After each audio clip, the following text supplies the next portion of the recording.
We're taking you behind the scenes to share what worked, what didn't, and what's next for us in the areas of speaking, visibility, and the business in general on this episode of the Speaking Your Brand podcast.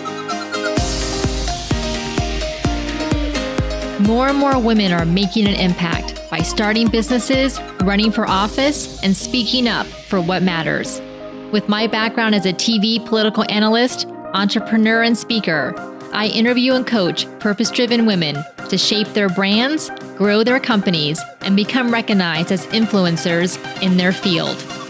This is Speaking Your Brand, your place to learn how to persuasively communicate your message to your audience.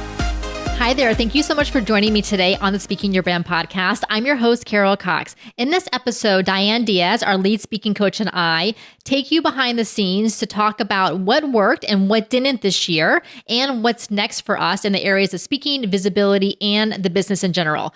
We're talking about 10 things we're celebrating that went well this year, 3 things we tried that did not go as well as we had wanted, 5 larger lessons we're taking from what worked and what didn't, and 3 strategic priorities for next year. I encourage you to use this template to reflect and write down your own wins, your experiments, your lessons, and your priorities.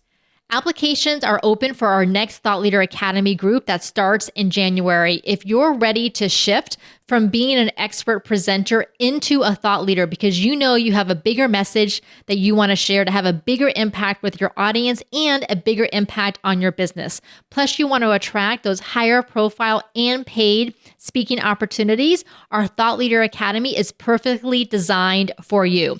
It's a combination of weekly live group Zoom calls that are training, coaching, and mastermind. Plus, you also get one-on-one coaching calls and the option to add a VIP day with us to create your signature talk. Women who've gone through it have said that it's the best coaching experience they've ever had and that they feel so clear and so confident about their message and the impact they want to have on the world. You can get all of the details and apply today by going to speakingyourbrand.com/academy. Again, that's speakingyourbrand.com/academy. Now, let's get on with the show. Hi there, and welcome to Backstage with Speaking Your Brand. We are going to take you behind the scenes as we do our year in review for 2021. I'm Carol Cox, founder and CEO of Speaking Your Brand. With me today is Diane Diaz, our lead speaking coach. Hi, Diane. Hi, I'm back. Yes, as always. And we have been doing this now for the past couple of years where we take a look at the past year. We do our wins and celebrations, things that we tried that did not go as well as we had hoped, but we always are big at experimenting, lessons we've learned during the year, and then what our strategic priorities are going to be for the next year. So I think this is a helpful template for those of you watching or listening to kind of reflect on your year as well, and maybe do the same different sections that we're doing here today. Because I like to go back and look at, say, last year's and then see, what were the things we had tried, what had worked well, what are some different things that we can do going forward. So if you're watching us here on LinkedIn, say hi to us in the comments. And as we go through these different sections, I would love to hear from you either live or at the replay, what your win is, like what your big win is for 2021, lessons you've learned, experiments you've tried, things like that. So go ahead and do it along with us. Diane, I cannot believe we are in December of 2021. 2020 was like the year that would never end. And 2021, I feel like went by in a blink of an eye. This is why I like to refer to it as 2021, because it's like all wrapped into one to me. Yeah. In my brain. I know. I can't believe it. Like we're already planning 2022, which seems way too early, but we are here. Oh my gosh. All right. So let us know in the comments if you feel the same way. Like this year just fly by. I know. Oh, hi, CS. So nice to see you. Thanks for being here today. So let's start with, I always like to start with kind of our celebration. So what worked well, our wins, because I know I am not great at pausing to celebrate things that go well. I kind of just like move on to the next thing. I'm trying to get better about that. So we have a list of 10, and I encourage you all to also make a list of 10 things. You can do more than 10, but at least 10 things of what worked well for you. And this could be a combination of business and personal things. What are you celebrating this year? So I'm going to start with the list here. And it's a little bit in date order. Like I went back through my calendar and kind of looked through things. So the first thing is that in January of 2021, so long ago, Oh gosh, we did a virtual team retreat on Zoom, of course, because we weren't getting together in person at that time. And there were 9 of us on that virtual team retreat, it was so fun because we had obviously the two of us. We had our executive assistant, our marketing coordinator, our virtual assistant for the podcast. We had our coaches, and we were getting ready for the summit. We had a graphic designer, our project manager for the summit. And it was so fun to bring a group of women together, all working towards the same goals. And Diana, do you remember we had them share photos? Oh, yes. Of like what a photo like that represented them, and then a photo of something they wanted to do in the future. Do you remember what yours were? Oh, I think the photo that represented me was hiking, because I had been doing a lot of hiking. And then the photo of what I wanted to do in the future was a beach vacation, which I did. So that's fantastic. Nice. I do not remember mine at all. So that's how long ago it was, but I can go back and look that up. So that was really fun. It was just so nice to kind of have that team support. And I'm going to come back to this though, under the lessons learned about this. So the team is fantastic, but there's a big lesson that I learned regarding that. So keep listening. All right. The second win is we have now enrolled 3 Thought Leader Academy groups. Our 4th one is starting in January of 2022.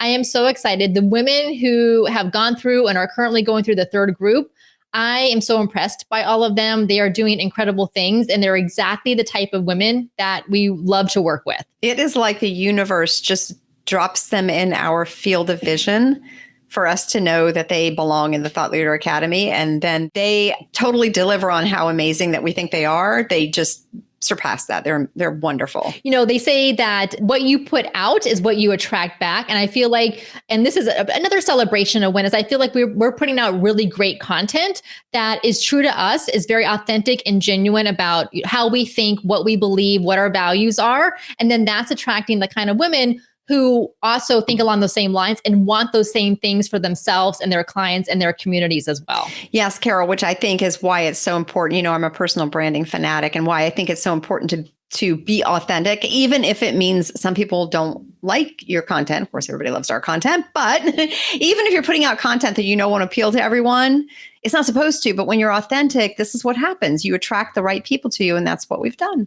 Yes. And by doing that, they also get better results. Yes. Because they are the kind of people that we created our programs for. We created the Thought Leader Academy for, because we know they're starting in the right place. And then we know we can take them along this journey to get them to where they need to go. Yes, absolutely. And so for those of you who are watching, again, either live or in the replay, put in the comments what you're celebrating this year. What's one win? What's something that worked really well for you in your business?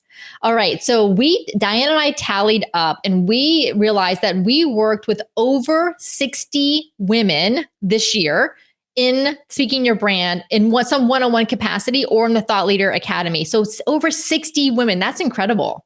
Yes, I was blown away. When we were tallying this up, I was kind of blown away by that. It's just amazing. And I think it's a testament to our brand, and also, like you said, putting out in the world what you want to get back. Because if I had to guess at the number, I don't know that I would have guessed 60 plus, but it's pretty amazing to me. It is. And I like that, like, the growth of Speaking Your Brand has been steady year over year. And obviously bringing you on, Diane, a few years ago has been instrumental in allowing us to work with more women and you know, being able to help more women as they shift into thought leadership. And so I am so grateful that you're part of this. No, I'm grateful for being here. Yes, thank you. All right. Next one, number 4, is we hosted our second Brave Bold Beyond live virtual summit. The first one was October 2020. And then we did a second one, April 1st of 2021. Another amazing group of women speakers delivering their TED style talks. We had our speaking coaches who helped them with that. We had our project manager again, who was fantastic. And it was, I think, so representative of our brand and our mission and what we do here. I don't know how we could have topped the first summit, but we did. And it was, oh my gosh, so many tears, so many laughs. Incredible. And I know I hear from so many women wondering if we're going to do the summit again. And the answer is maybe. Right. Or I can quote Alicia Florrick when she's from The Good Wife, and she says, all options are on the table. Oh, I love that. Very diplomatic. That's my go-to response. All options are on the table. So if you're watching live or in the replay, let us know if you want to do the summit again in 2022. If we get more demand, maybe we'll put ourselves through that and do it again. Yes, it's a lot of work. Yeah. I mean, we have everything documented, but still, it's a lot of work, but it's so well worth it. Oh, yeah. All right. Win number 5 is in May of this year. I was nominated as one of Orlando's Women of the Year. Yes. And so that was a really just a total surprise. And it came from one of the women who had spoken at our first summit in October. She ended up enrolling in the Thought Leader Academy. She is a podcast listener. I've actually known her here in Orlando for over 10 years from our days in local politics together. And she was so kind and thoughtful to nominate me. And so that just shows the power of thought leadership and putting yourself out there. And like Diane, like you said, having a strong personal brand and putting out content that reflects that, because then other people will notice that. Yes. I love that. Congratulations on that. And I honestly, I think it was well-deserved and also well-timed and just so appropriate in so many ways, and is very, very well-deserved. Well, thank you so much. And I feel like I share that with you and everyone else who's part of the team. Oh, thank you. It was in May of this year, they did a small luncheon. Obviously, they didn't do like the big event that they normally would do in non-COVID years. And that was the first in-person kind of event luncheon that I had been to since before COVID started in March 2020. And it was nice, but it was weird. Yes, actually, I remember seeing you post photos of that, and I thought that's very weird. but I was also thinking, oh, that's really cool. So it must have been just so many different mixed emotions about that. Yes, and luckily I had been vaccinated in March, and by the time this was May, so like you're still like there's a little trepidation, but I still felt good about it. Yeah. All right, and so win number 6 was in September of this year. I did an in-person speaking engagement at Keynote, and that was the first one since before COVID. Yes, you did. I'm so glad that I had the opportunity to do that. Obviously, you were there, Diane. Some of our clients who live in Orlando were there, and it was so nice to kind of see everyone in person. It also felt weird to be back in person, and it was exhausting. Like I feel like my capacity for in-person events, it's like being an athlete. I feel like I need to like retrain to go to in-person events. Yes, you need to retrain, you need to peak at the right time, and then you need rest time afterwards. Yes, so true. I have a couple of in-person speaking engagements in January, and I feel like I need like an athletic plan. Yes, you do. I'll create a triathlon training plan for you, and it's a talkathlon. Yes, that's perfect. Definitely will do that. Win number 7 was that I had an opportunity to do a training for a very large multinational corporation. This was in August of this year, all about using storytelling in business.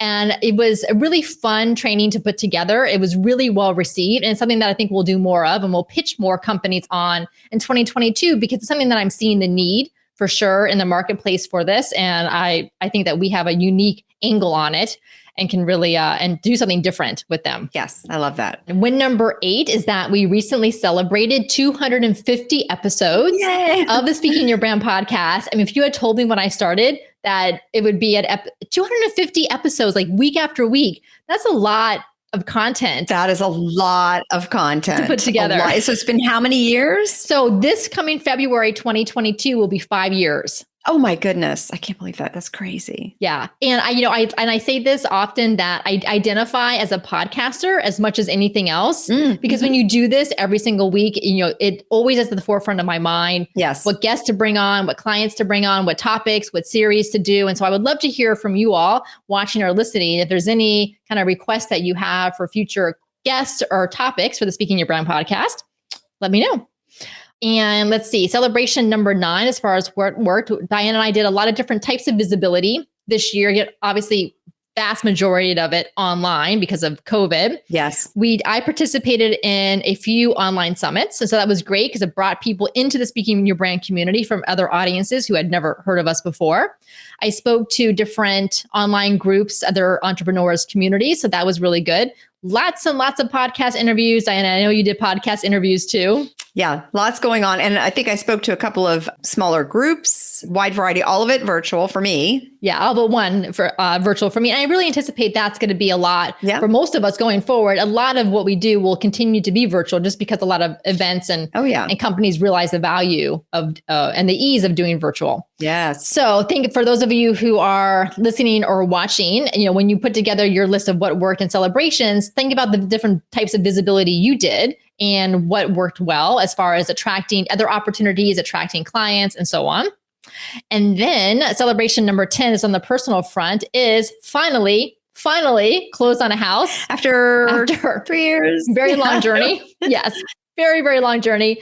real estate market was very tough because of COVID. As you know, those of you maybe who have been in this real estate market over the past year and a half, but very, very happy to be here and, still working on getting all the furniture.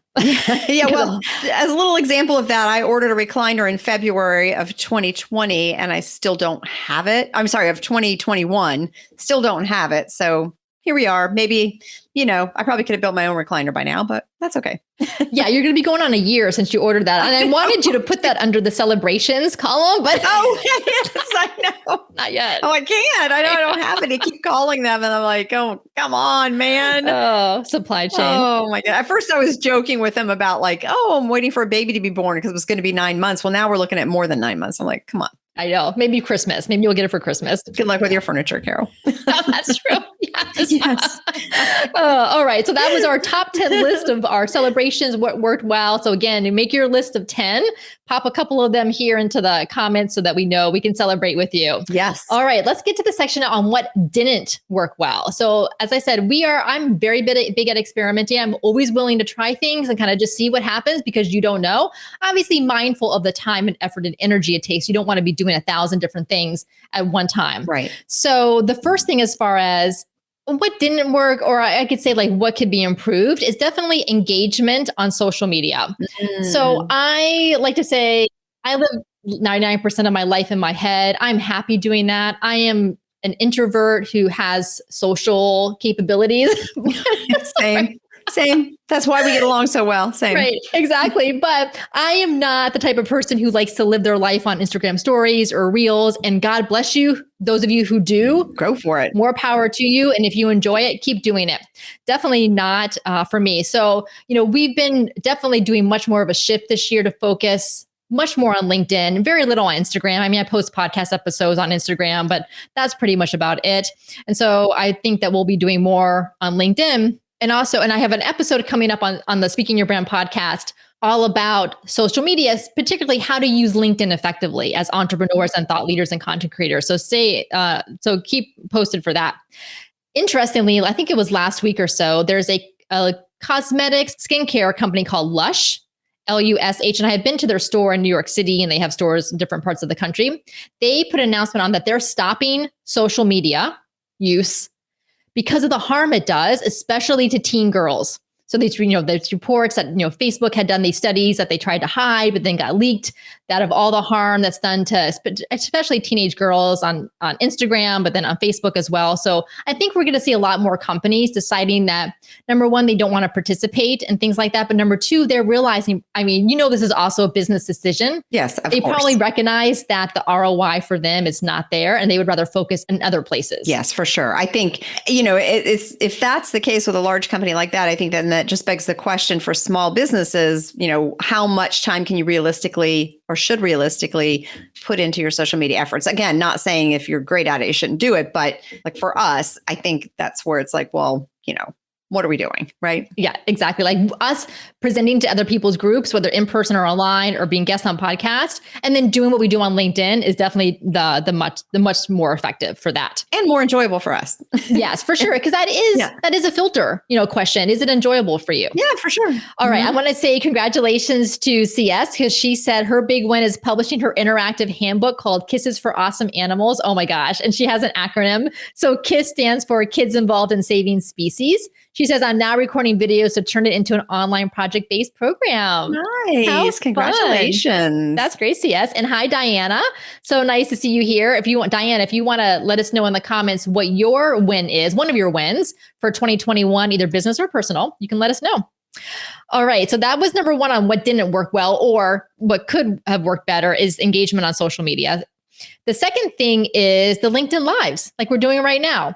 So we have been doing them kind of as interviews, very much like the podcast conversations that we do. So 30 minutes, 45 minutes or so. And I really enjoy them.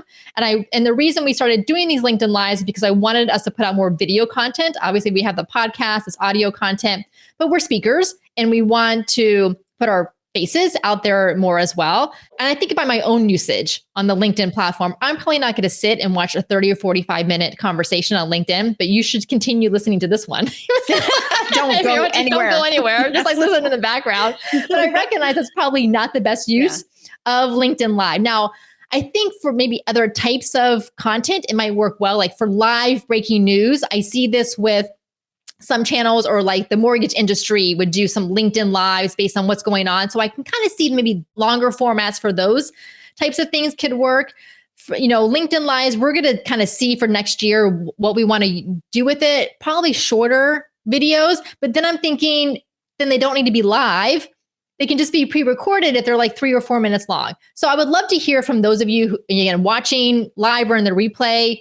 How do you like the LinkedIn Lives? Do you watch them? Do you prefer longer, shorter? What type of content? Carol, I think that goes along a little bit with when you and I had sort of evaluated what types of posts on LinkedIn were getting the most engagement. And we found that it wasn't the businessy ones. It was really the ones that were personal. So I made a post about, I was on a walk and kind of what that does for my brain as far as creativity goes. And it just got a bunch of views and comments. And I think then that begs the question, how do you use LinkedIn Live? What's the best way to use it, if at all? So I think it's a good idea to always look at that. It goes back to that, like, how are you using social media? Is it effective? Is it worth your time, and all of that? So one of the things that when women go through our Thought Leader Academy is we have them select what their thought leadership container is going to be. And a container could be a podcast, like a weekly ongoing podcast, a capsule podcast, a podcast series on their existing podcast that they already have one. Could be an event that they host, whether online or in person. It could be an initiative, or we also encourage them, if they don't want to do a podcast, because podcasting is a lot of production, they can do a LinkedIn Live, because it's very easy to just click go live and click end. And I will say this, for those of you who are speakers or want to get more comfortable doing video and speaking on the fly, interviewing people, doing it solo, do LinkedIn Lives, if for nothing else, just for yourself. Yes, it is a really great platform for, like you said, for getting comfortable, practicing how you interact with someone else, or how you talk on video, how you feel about how you sound and look and appear on video. It's just a really great way to use that tool. So I wholeheartedly agree with that. And Diane, you and I have been doing some type of live video, like webinars, for nearly 13 years now. Oh, yes. And like every single week we do them in the classes we teach at the university. We do them for Speaking Your Brand. And so for like literally for me to show up here today and click go live, I have zero thought. I mean, obviously I prepare, but I have zero nerves or zero kind of like hesitations or anticipations about it. And that's what I want for you all, to get to the point where you can just show up on video, obviously like brush your hair if you want to, but just show up and you can click go live, and then you don't have to worry about it. Absolutely. All right. So then so number 3 on the what didn't work or what could work better would be growing the email list. So again, like this is the backstage with Speaking Your Brand. I take you behind the scenes. Obviously growing our email list is important because we want to have contact with the people who are interested in us that we own, that we don't have to work through algorithms on LinkedIn or Instagram to get in touch with them. Trying to figure out like, what are attractive lead magnets? Why does someone want to get on the email list in the first place? But then why does someone want to stay on the email list? We know there's so much content out there. And so I like to think of the same thing, like, why do I stay on someone's email list versus why do I unsubscribe? And so for a long time, we've been doing our weekly email newsletter, which has a note from me, the podcast episode of the week, our LinkedIn Live show, some client success stories or podcasts that one of us has been on. And it's kind of been like a digest, like a weekly digest. And it looks pretty, but I know it's probably not as effective because people probably scan it and then they move on with the day. So I just did a podcast episode all about email. So go back. Well, as of this LinkedIn Live, it will air tomorrow, December 7th. If you're listening to this on the podcast, it will have been the previous episode on the podcast all about email. So what have decided to shift to is, instead of one weekly newsletter, is sending emails 2 or 3 times a week and making each email self-contained of just whatever is the topic. And then with one link and one call to action, which is so hard for me. I want to do it all in one email. But it's experimentation. We're going to experiment and see how it goes. Yes. And I want to make the emails useful for you all and enjoyable to read, and kind of where you learn something, but then also kind of just feel like that connection with us as Speaking Your Brand. All right. So that is the what didn't work. Now, here are the lessons. I have 5 lessons I'm taking away from this year. Now, I mentioned at the top that what worked celebrations. We had our virtual team retreat in January. We had 9 people on it. It was great. We were gearing up for our second summit. So we had a lot of kind of people in place and things to do. So that was quarter one because the summit was April 1st. And I felt so disconnected from the business and so disconnected from the event, the summit that was coming up. And I really thought about this really hard after April 1st, because obviously that's not the way that I want to feel. And it was because I felt like I had delegated too much, like the things that I should have held on to. And the lesson here is just because you hear other people or other entrepreneurs say you should delegate certain things, that doesn't mean that you should delegate them. So we hear a lot like delegate your marketing, delegate your email writing, delegate your graphic design, delegate all of these different things. And that could be right for you, but it may not. And for me, what I realized is that I could delegate all the email writing and like the writing of the show notes for the podcast. But number one, I enjoy it. Number two, it helps me to formulate my ideas and my thoughts. And number three, I am the marketing voice of Speaking Your Brand. So when I gave all that up, again, the team did a fantastic job with it. When I gave all that up, I suddenly felt like, well, what am I doing here? Yes. Yeah. Yeah. I think it's important to think about as a business owner why you're doing this business, right? So if you give away all that work and delegate all that work, and then you're not finding the joy like that, you don't have a business just to not enjoy it. You have it to enjoy it. So then you have to do the things that bring you joy, right? I hear other like Marie Kondo. Yes. And I hear other entrepreneurs say like, create your group programs and then get other coaches to facilitate the calls and the office hours. And yes, like Diane, you can facilitate our calls, but I also know like I love doing that. I love having showing up for the group calls and getting to know the women who are in our programs. And so I quote unquote could delegate all of it, but I don't know why I would want to at this point. But I think too, as a brand of Speaking Your Brand, you, Carol, are the voice of the brand, as you said. And I think to remove yourself from that, could they still be amazing? Sure. But I feel like the clients would want Carol involved, right? So yeah, we're both involved, but they definitely want you involved. So I think to remove yourself from that, not only would it not be enjoyable for you, but I think they would not necessarily get out of it what they're expecting to, which is your point of view on things. Well, thank you, Diane. But it's true. All right. So I'm looking at my list. Okay. So second lesson, this is kind of related, is as an entrepreneur, if you're creating programs or packages or products for your clients, think about what will best serve your clients, not necessarily what best serves you or your business. And I know that, and I'm not saying like grind yourself into the ground and like work 50 hours a week and like, do it all and like, basically cause yourself to burn out. That's not what I'm saying as far as doing things for your clients. But I have, I've run group programs and Speaking Your Brand since 2016. So I didn't, and so all the years. And then the Thought Leader Academy, we are now on our third group. And I analyze what different group programs, we've structured them differently, different lengths of time, the number of calls, the curriculum, all of that. And I see which ones get the best results and what combinations of things tend to get our clients the best outcomes. And what I have found is that it's weekly calls instead of every other week, because they create that community with each other and with us much quicker when it's weekly. We do 4 months because I felt like 3 months was not enough time. And 4 months seems doable to get what they need to out of it. The other thing is that it's a structured curriculum. So they have a place to start and then they have a graduation at the end, and we're taking them along the journey. And so I know a lot of people do things very, very different. And again, you have to do what works best for you and for your clients. But this is what I see.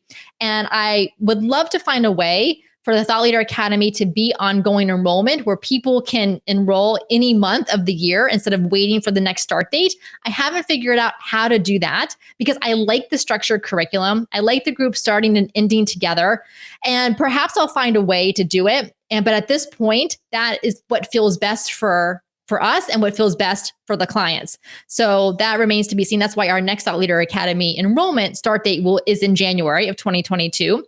And you can get all the details and apply by going to speakingyourbrand.com/academy. Again, the speakingyourbrand.com/academy.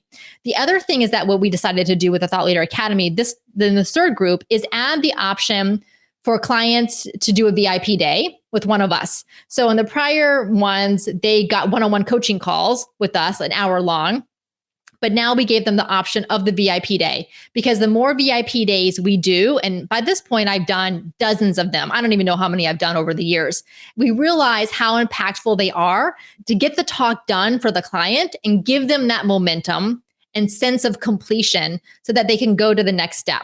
And so I'm really glad about having this VIP day option with the Thought Leader Academy. And we really are focusing for clients who don't enroll in the Thought Leader Academy to do the VIP days with them. And we're basically dropping the longer one-on-one coaching packages that we used to have, because we're finding that they're losing momentum in that process. Yes, I love that, because the VIP day, so a woman will start in the Thought Leader Academy and possibly come in with, needing more clarity. I don't know what my thought leadership message is going to be. How does this even turn into a talk?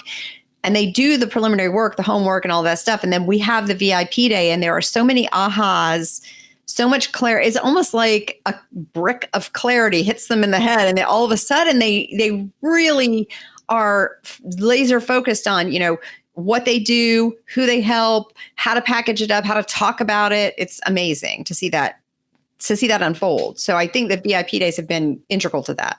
And I know so many clients wonder, is it really possible to get their signature talk done in a half of a day? And the answer is unequivocally yes. We have done so many of these, and they always get done because we know exactly what we need to get from them in order to get it on the board. Yes, we never have a situation where ideas don't unfold and then turn into some package of content and a talk. That never happens. Yes. Yeah. Because we have the experience now to do it. Yeah.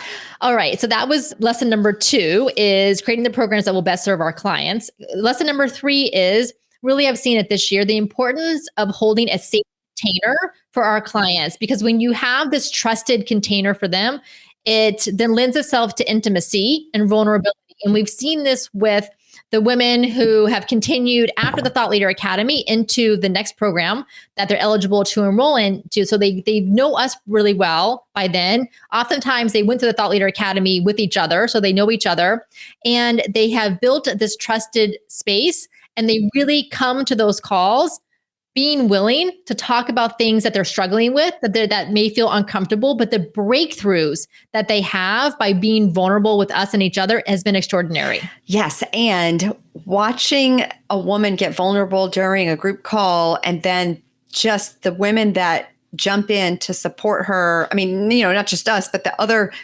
members of the group jumping in with support or, resources or a different way of looking at it. It's so not only heartwarming, but just so, it just really lights up my soul to see this happen. And that is one of the biggest things for me about the Thought Leader Academy, is the community. Yeah, we work on your talk and all of your thought leader and visibility and all of that, but it's the community that builds around that is so business changing and perspective changing for the women in the group. Yes, you really see the love and care that they have for each other. And I had a consult call with a woman last week who's interested in our next Thought Leader Academy. And she asked me, to compare to some of these other speaker programs that are out there. Yes, we are not the only public speaking coaches. No, of course not. There's many, many out there. And that's great. And I said, really for us, it's about, we keep our groups small. Thought Leader Academy groups are around 12 women. So we really get to know you. You get to know each other. You have this community of supportive women. It's all women entrepreneurs. And our focus is really around your thought leadership idea and your message and your signature talk, and helping you with that clarity and confidence. And there are other programs out there. I'm sure they're good at what they do, but it's just it's a different purpose, and it's a different vibe. Yes.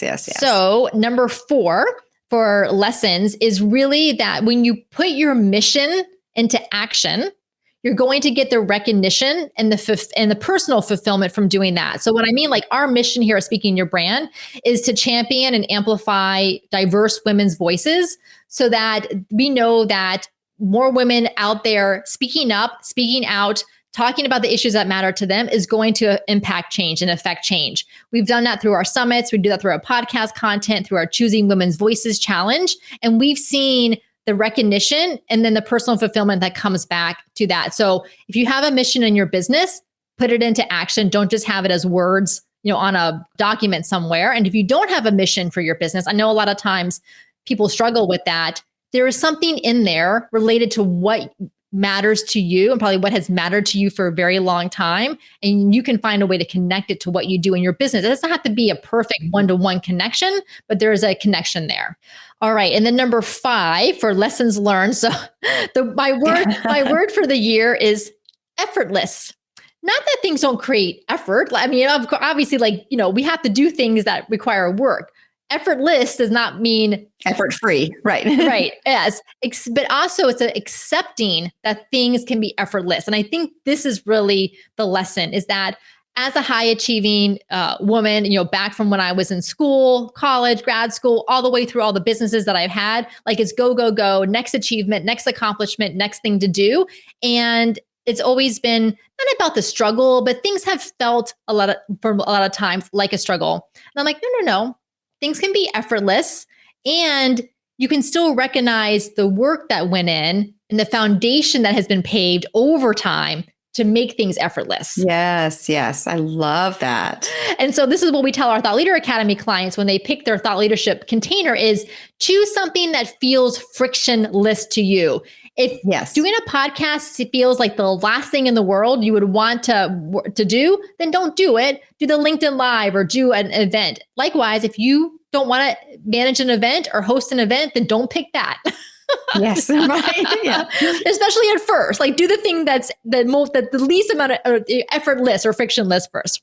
All right, we're going to get into our what's next for 2022. Before I do that, let me give a shout out to Diane Diaz, who is on LinkedIn Live right now. And she said her win is starting the Quality During Design podcast and a website of the same name. Well, congrats, Diana, on your podcast. Wonderful. And she is having success with her podcast. And she's doing also a long thought of idea of outreach to help product designers make safe, dependable products that are easy to use. And she's working on a membership. That is awesome, Diana. Congratulations. Yay. Good for you. And then CS said that the VIP day that she did with me was life-changing. Aw.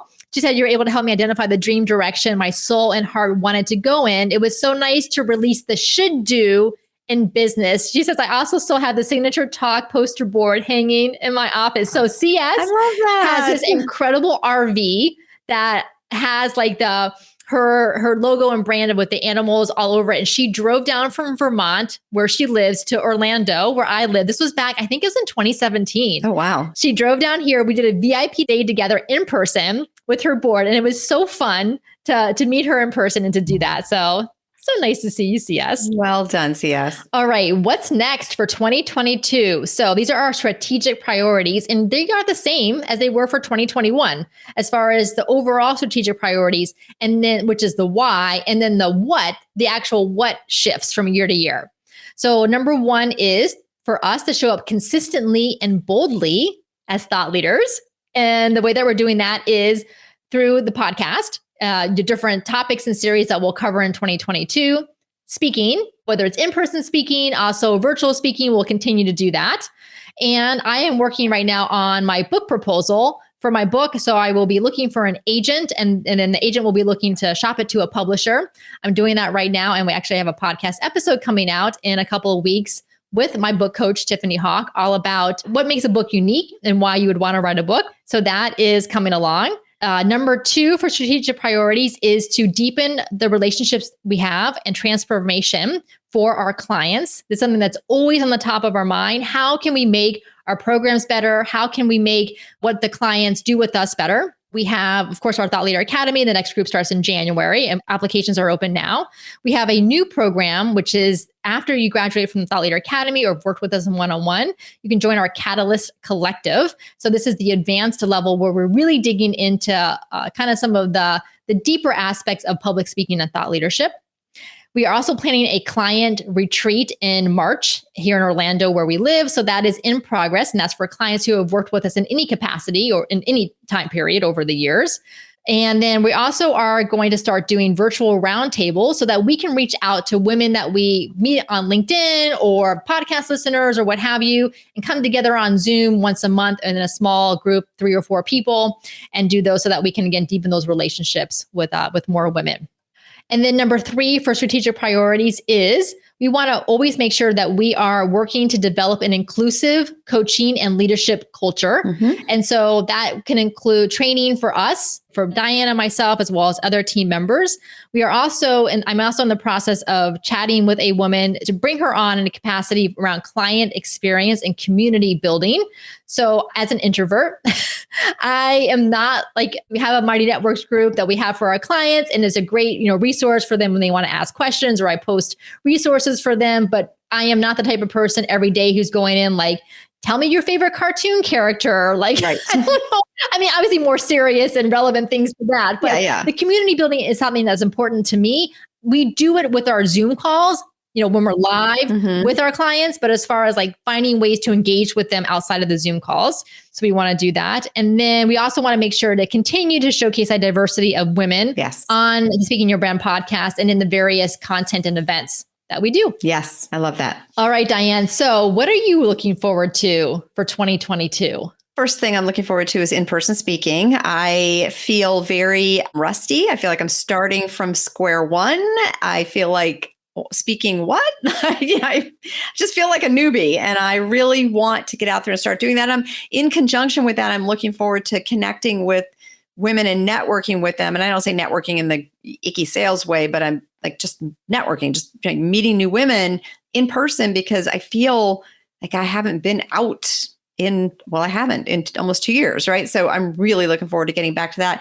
And I'm looking forward to doing those roundtables, because I think it'll be so much fun to get a small group of women together and share with one another. And I love making new connections between other women and, helping them discover what each other's strengths are, and potentially, business, maybe clients or, synergies that they have together or whatever. I love connecting people together. So I'm really looking forward to those roundtables. Yes, me too. And totally with you on feeling rusty with in-person speaking, or just even going to events in person. Just being outside my apartment. I'm rusty on that. Yes. So definitely looking forward to like building that muscle back up. And so for those of you who are also feeling rusty, you are far from alone. This is what our Thought Leader Academy is for, to kind of, and this is why I talked to so many women who enrolled this year. This is what they said, like they feel rusty. They feel like they need like the supportive container to kind of help them with the discipline and accountability to put themselves out there, because we know that public speaking, whether it's in person or online, is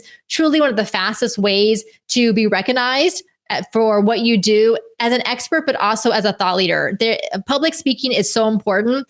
And it's also important as women that we are there on stages, again, whether virtual or in person, in the media, and that we're showing up so that we can make sure that we are represented and that our voices are being heard. Yes. All right, everyone. Well, thank you so much for tuning in. If you've been here on LinkedIn, again, let us know in the comments, say hi. If you've been listening on the Speaking Your Brand podcast, thank you so much for being a listener. Until next time, thanks for listening.